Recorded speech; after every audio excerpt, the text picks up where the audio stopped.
Good afternoon from the KELOLAND Live Doppler Storm Center. We have these showers, thunder showers, moving through central South Dakota at the moment. They continue to travel to the east.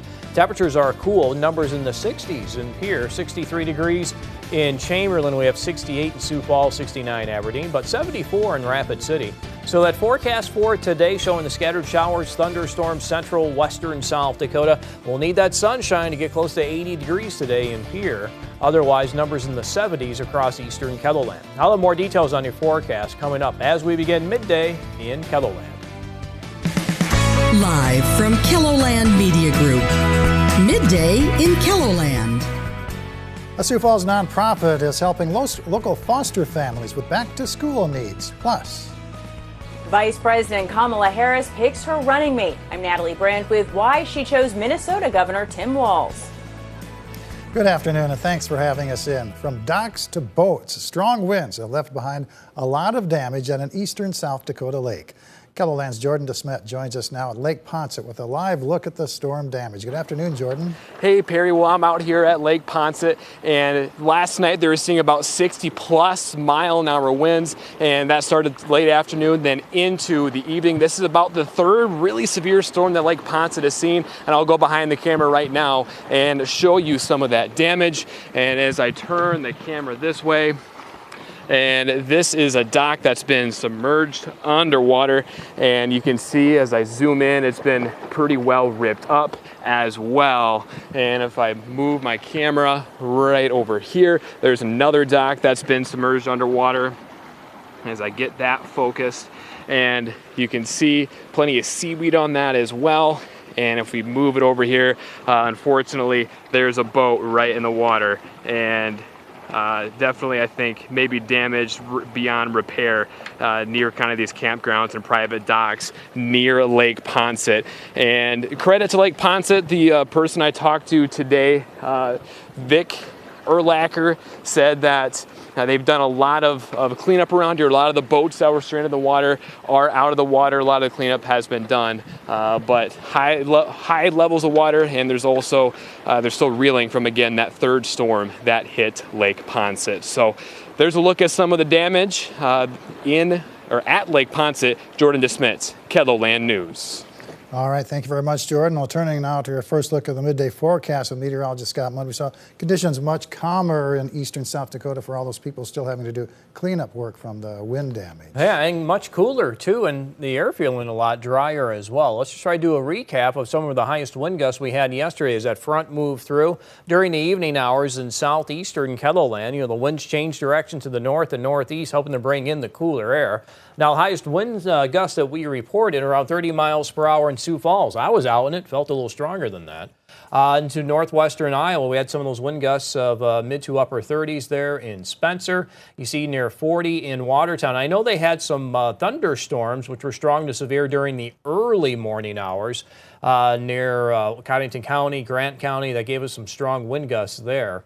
Also up to 36 miles per hour in Aberdeen, 25 in Pierre, and a 43 mile per hour gust in Rapid City. Speaking of yesterday, I know we had our temperatures in the 90s, upper 80s during the afternoon, and then things started to change around the 6 o'clock hour. You see with those north winds, northeast winds, we had those wind gusts 25 to 30 miles per hour, helping to bring in the cooler air. By the time we hit 8 o'clock in the evening, we had temperatures in the middle 60s in and around Sioux Falls.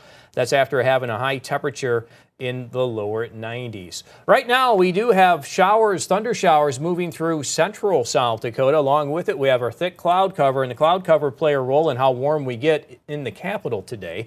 Right now, we are forecasting 80. If those clouds stick around, of course, it'll be a little cooler than that. As you can see, those showers moving through the capital at the moment, and some trailing thunder showers to the southwest. That was supposed to be a look at our Pierre live cams, having a hard time getting into the system. Well, we do have light winds across eastern KELOLAND at 5 to 10 miles per hour. They do pick up across western South Dakota, coming in from the south at around 15 miles per hour, as temperatures are in the 60s and 70s. The dew point temperatures are in the 50s. The air is a little drier. That will change for tomorrow, as we'll have a return to dew point temperatures in the 60s. Still cannot rule out maybe an isolated shower or thunder shower eastern, southeastern KELOLAND during the later part of the afternoon. But once we get into the evening, Western South Dakota will be watched for the scattered showers and thunderstorms, which may become strong to severe. Temperatures today will reach the 70s and 80s for highs. I'll have more details on the KELOLAND Live Doppler forecast coming up. Harry? All right, thank you very much, Scott. The Democratic Party ticket is set. Vice President Kamala Harris has picked Minnesota Governor Tim Walz to be her running mate. Natalie Brandt reports from the White House. Vice President Kamala Harris has made her biggest decision yet as the official Democratic presidential nominee, selecting Minnesota Governor Tim Walz as her running mate. Last week, Walz spoke about his chances of being Harris's number 2. Whatever she wants is it in this moment, and just to be candid, to put a ticket together that wins in November. The 60-year-old former high school teacher is in his second term as governor of Minnesota. He previously represented the state for 6 terms in the U.S. House and served in the Army National Guard.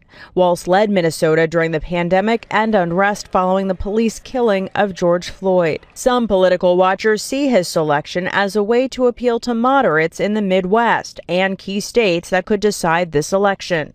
Tim Walz is going to be, I think, very critical and crucial to moving some of those disaffected Republicans and those independent voters, creating a permission structure for them to support Kamala Harris. Harris had not made a final decision as of last night. We're told her team printed multiple versions of campaign signs for tonight's rally in Philadelphia to be prepared no matter who she chose.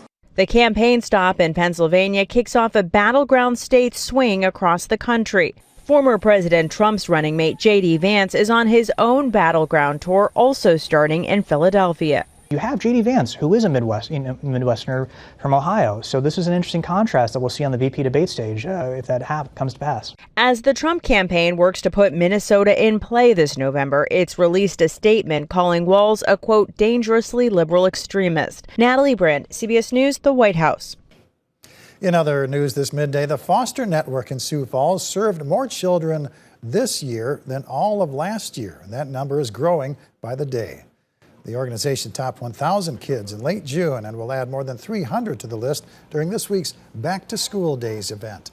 Foster families have the opportunity to pick up school supplies, backpacks, shoes, and clothing during a personalized shopping experience.